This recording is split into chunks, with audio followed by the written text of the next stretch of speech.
Armenkis kabaratehmi Redu sulban toro Ayantalo Kawalin tabana Yona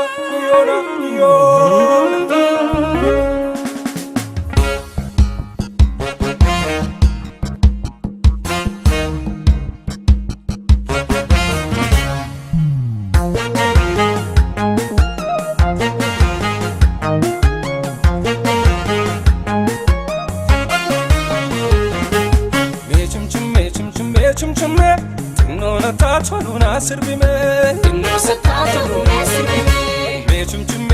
me chumchume tinona tatoluna sirbime tinnosa tatoluna sirbime yaate damma boke yarasako akashemi oftu ya shoreko ila jolle romo walofiko akashensi oftu malwordenko ndankoni te yarasako lafto garabari ya shoreko isako jibite sitopseko natas galagali kabla beko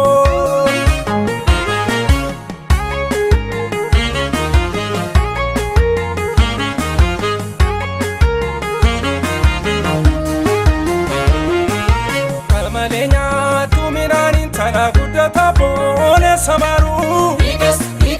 ikas kwamne shaleka runanin tana dunga jai jakesalalu ikas kwamne karamana babanti min tana jalda sidu ula galami ikas kwamne walam balir kanor kiyari baden sidu ka galami ikas kwamne tafiyami intulatu wasiwami malengaltu jora muritini jonsira jinin kolle hare nora turiti tinnon situra jinin michutane tafiyami intulatu wasiwami malengaltu jora muritini jonsira jinin kolle hare nora turiti tinnon situra jinin michutane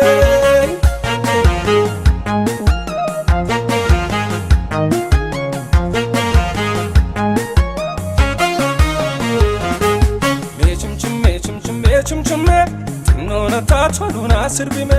tinnosa tatoluna sirbime me chumchume tinona tatoluna sirbime tinnosa tatoluna sirbime jinni bariba o yarasako amma gundoga ya shoreko sifjerenu badde wanofiko amma limbomga malfolliko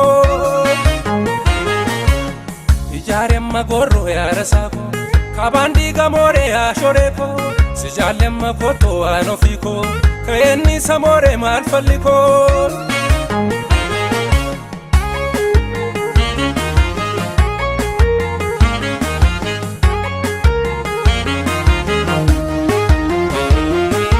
tehem barza fi muramin talo galanona anjesi sumi ikas kwamne baden kafka fi du fami shore garanona antesisu ikas kwamne igirisi akabo karfa santalo malkanaka adejeiti ikas kwamne kutu kara mana kenya malu kara walla adejediti ikas kwamne farankasa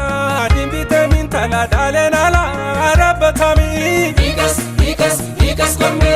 chalala dok salite mi wayo kubenaka atamatami ikas kwamne tafiyami intulatu wasiwami malengaltu jora muritini jonsira jinin kolle hare nona turiti tinnon situra jinin michutane tafiyami intulatu wasiwami malengaltu jora muritini jonsira